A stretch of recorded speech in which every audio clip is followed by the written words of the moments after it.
Allahumma salli ala Sayyidina Muhammad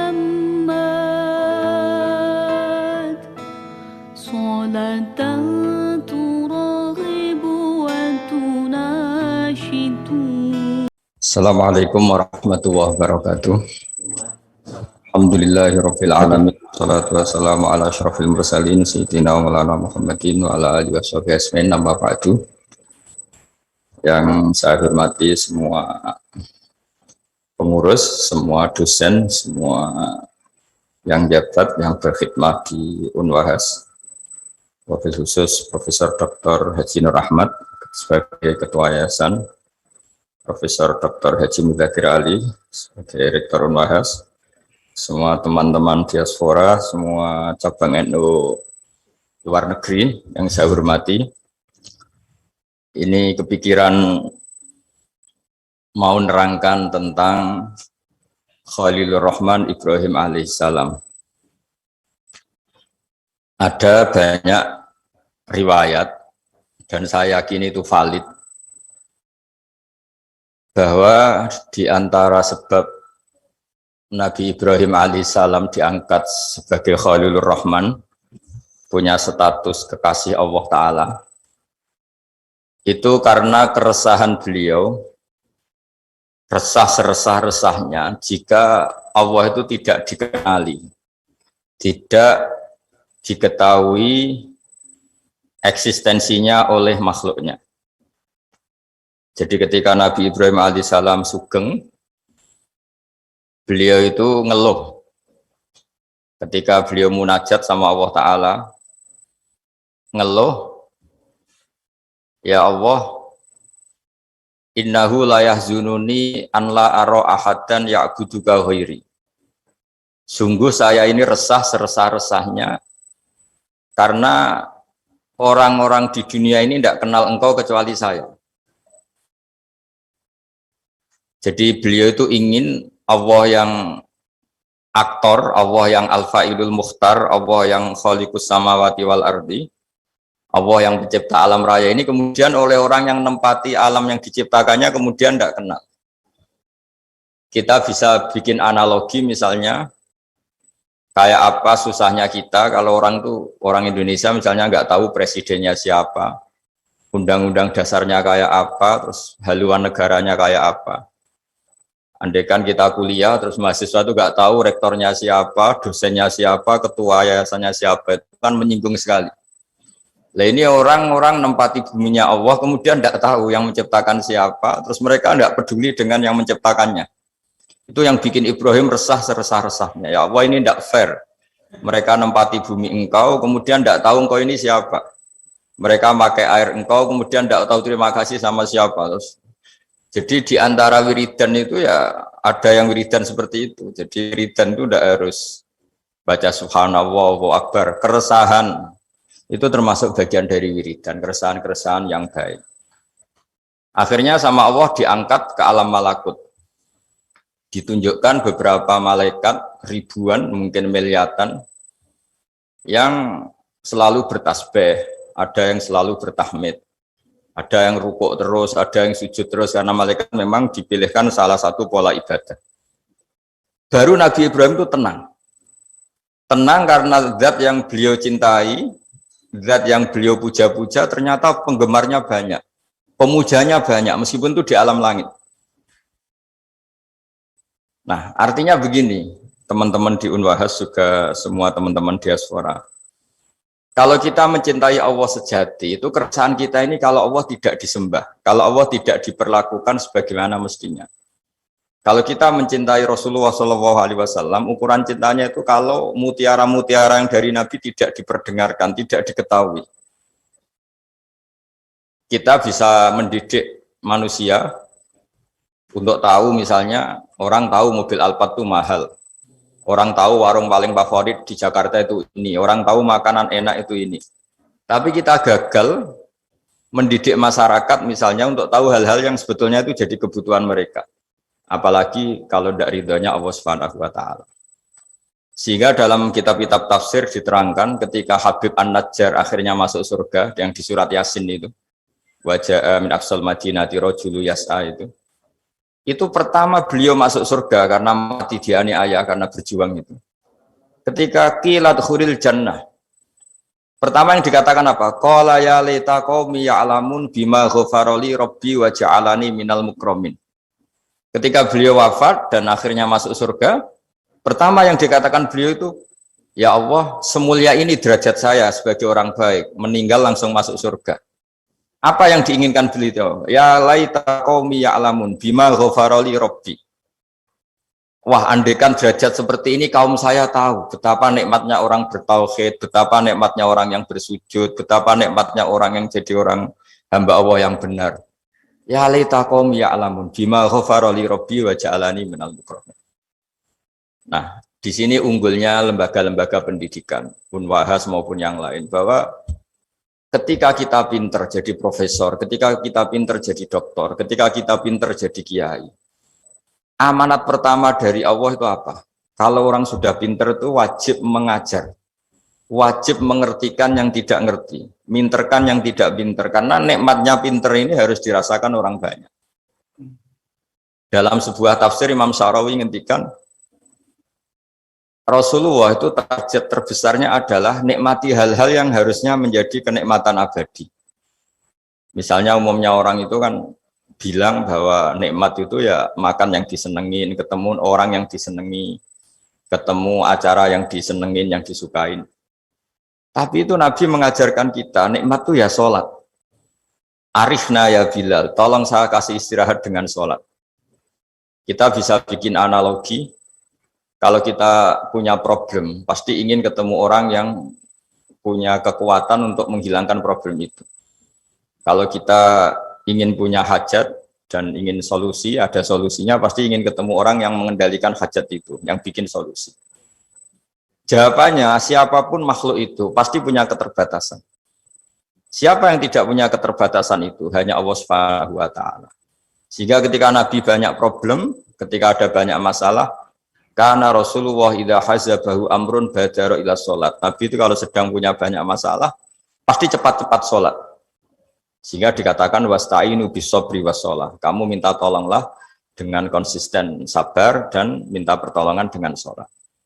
Nah, di sini pentingnya lembaga-lembaga pendidikan. Orang itu harus bisa memanage hatinya, memanage keilmuannya, memanage potensinya, supaya semuanya itu menjadikan kenal sama Allah Subhanahu wa Ta'ala, ma'rifatullah.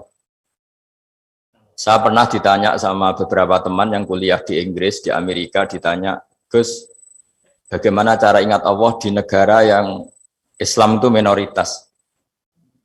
Saya pas itu menjawab, jika Anda kagum sama negara Swiss maupun Amerika atau negara manapun, karena sistemnya kamu anggap bagus, kamu anggap ideal, tetap saja semua sistem ini berjalan karena ada bumi yang dipakai pijakan, ada air yang dipakai minum, ada oksigen yang bisa dihirup. Tanpa itu semua nggak ada gunanya sistem yang baik. Sehingga urusan pertama utang jasa kamu pada Allah yang bikin bumi kamu pakai pijakan, yang bikin air yang pakai kamu minum, bikin oksigen yang kamu hirup. Sehingga utang jasa hubungan kamu itu nomor satu tetap sama Allah Ta'ala. Baru kedua dengan hubungan makhluk.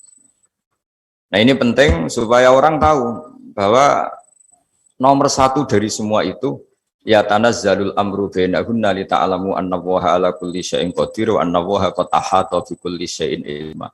Jadi penciptaan langit bumi dengan segala proses sosialnya, dengan dinamikanya, semua itu pelajaran li ta'lamu annallaha ala kulli syai'in qadir, supaya kamu tahu bahwa Allah itu Maha Kuasa.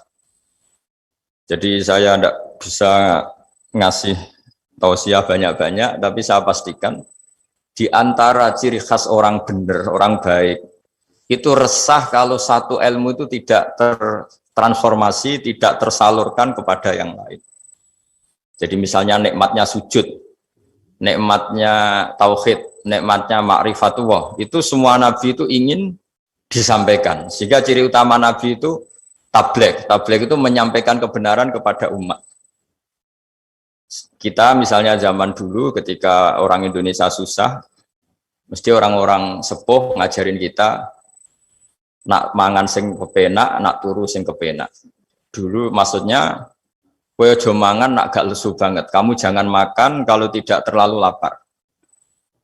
Jadi ketika nafsu mengatakan makan enak itu sesuai selera, tapi kearifan mengatakan enggak. Yang menjadikan makanan enak adalah kita makan kalau lapar. Ibarat orang puasa itu, orang puasa makan tempe, sama orang yang sudah kenyang makan sate itu enak orang puasa makan tempe karena lapar. Sementara yang makan sate, makan pizza sudah kenyang sehingga tidak enak. Terus tidur yang enak, maksudnya jangan tidur kalau tidak terlalu ngantuk. Nah, ilmu-ilmu seperti ini, seperti idamuhu alju. Ketika dulu ada ulama yang makanannya sederhana ditanya, lalu lauk kamu itu apa? Idamuhu alju. Lauk kami adalah lapar sekali.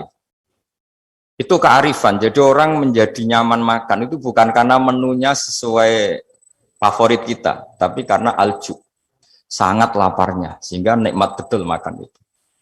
Nah, kearifan-kearifan seperti itu dulu semua nabi, dulu semua rasul, semua ulama, semua wali keinginannya kebenaran itu ya laita qaumi ya'lamun bima ghafara li rabbi wa ja'alani minal mukramin. Jadi yang dikatakan kebaikan itu adalah satu ilmu, satu keyakinan, satu pengalaman baik supaya ini dirasakan oleh orang lain.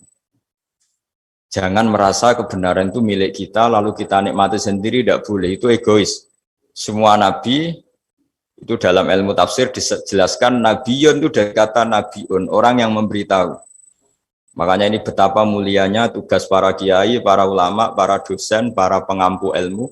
Karena ciri khas nabi itu mengertikan. Sehingga Quran itu diulang-ulang, waskur akhoat i'lamu. Ingat peristiwa ini, ingatlah peristiwa ini, kaji peristiwa ini, pelajari prahara yang dialami orang-orang sebelum kamu. Semuanya itu mengarah ke ilmu. Dan itu harus ada yang memberi penjelasan.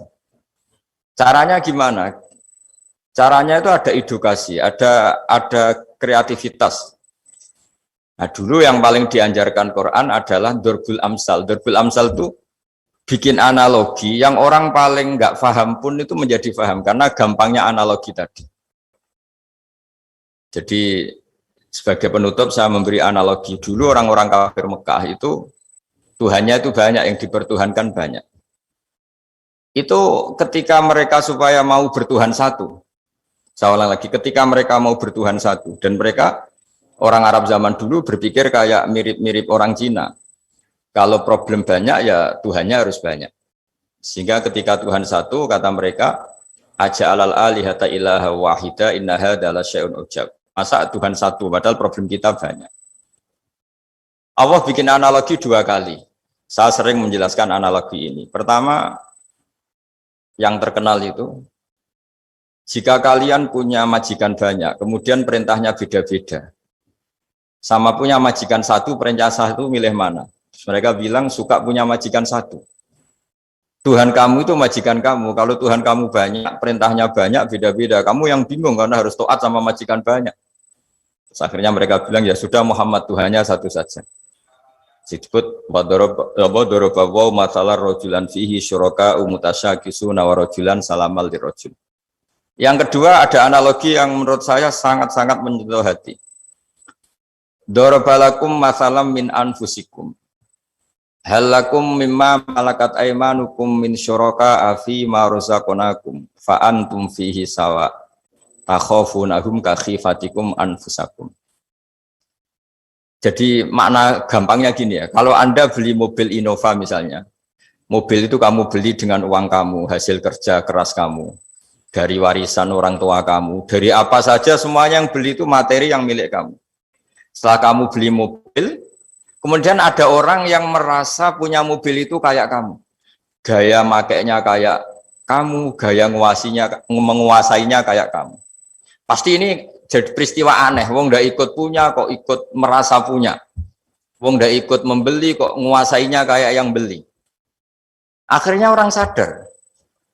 Terus Allah bilang, begitulah saya kata Allah. Yang menciptakan langit itu saya tok. Yang menciptakan bumi itu saya saja. Masa kemudian ada Tuhan-Tuhan yang kamu pertuhankan ikut menuhanin bumi, sementara nggak terlibat penciptaan langit dan bumi. Ini apa-apaan kata Allah Ta'ala. Itu yang disebut aruni madza khalaqu minal ardi am lahum syirkun fis samawat. Untuk menuhani bumi ya ikut menciptakan bumi, untuk menuhani langit ya harus ikut menciptakan langit. Sementara kita tahu pencipta langit dan bumi hanya Allah Subhanahu wa taala. Tapi Allah secara indah menjelaskan betapa naifnya teori syirik, teori menuhankan selain Allah. Dengan analogi, jika kamu punya barang yang kamu beli dengan harta kamu, dengan kekuatan kamu, dengan aset kamu, apakah kamu ridho ada orang lain yang merasa memiliki barang itu setingkat kamu? Itu disebut halakum mimma malakat aymanukum min syuraka fima razaqnakum fa antum fihi sawa. Kemudian orang itu merasa persis kamu dalam penguasaan barang kamu. Pasti kamu tidak mau kan? Ya tidak mau, itu milik saya. Nah, begitulah Allah.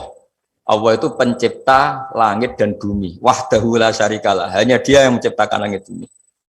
Masa yang tidak ikut menciptakan langit bumi kamu pertuhankan setingkat Allah? Akhirnya orang-orang penyembah Lata, Uzza, Hubal dan beberapa musyrik-musyrik yang lain sadar dengan analogi itu, dengan ilmu itu, akhirnya mereka mau bertauhid, mau bersyahadat asyhadu alla ilaha illallah wa asyhadu anna muhammadar rasulullah. Jadi saya mohon bahwa Islam ini agama ilmu, agama yang dimulai dengan kata-kata fa'lam annahu la ilaha illallah. Fa'lam itu ya kenal Allah itu dengan ilmu, fa'lam. Jadi keyakinan akidah itu harus dibangun berdasar ilmu. Itu juga awal Quran turun juga Iqra bismi rabbikal ladzi khalaq, dengan membaca. Dan ketika Allah mengenalkan sifatnya di surat Iqra juga yang dikenalkan apa? Iqra wa rabbukal akram alladzi 'allama bil qalam. Allah itu siapa? Zat yang mengajar. Allamal insana ma lam ya'lam. Allah itu siapa? Zat yang mengajarkan ke manusia apa yang mereka tidak tahu. Jadi semoga ini jadi motivator, motivasi. Semoga para rektor, para dosen, para yayasan, para teman-teman di luar negeri semuanya punya semangat mengajar, karena di antara sifat Allah yang disebutkan adalah Allamal insana ma lam ya'lam. Allah itu siapa? Zat yang akram, yang dermawan, yang baik, yang sakho, yang rahman rahim. Kemudian Allah itu siapa? Allamal insana ma lam ya'lam. Zat yang mengajarkan apa yang tidak diketahui manusia. Jadi betapa mulianya mengertikan yang tidak ngerti. Ya, saya mohon maaf karena saya punya wazifah banyak. Ini sudah agak makso nuruti karena ya ada alaqah dengan Unwahas, karena saya juga pengagum Gus Wahid. Saya punya buku tentang Gus Wahid, punya buku banyak tentang beliau. Beliau adalah tokoh muda NU yang jadi Menteri Agama tapi wafat muda. Dan terima kasih atas kesempatan ini. Mohon maaf atas semuanya. Wassalamualaikum warahmatullahi wabarakatuh. Waalaikumsalam warahmatullahi wabarakatuh. Bismillahirrahmanirrahim.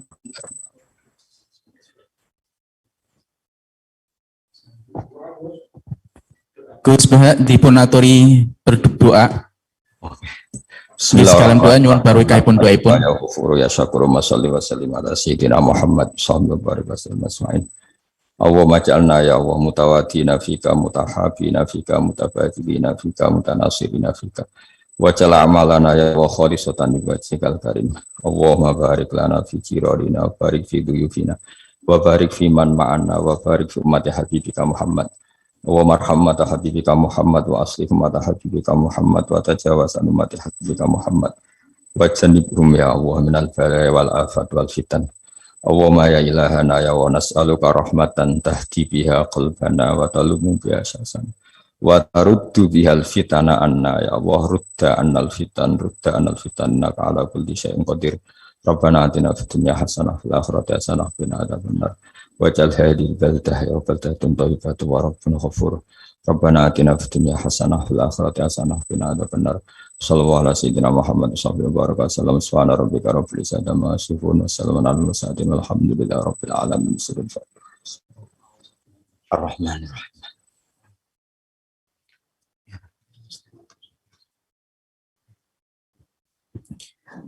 Kami aturkan terima kasih kepada Gus Baha. Semoga senantiasa memberikan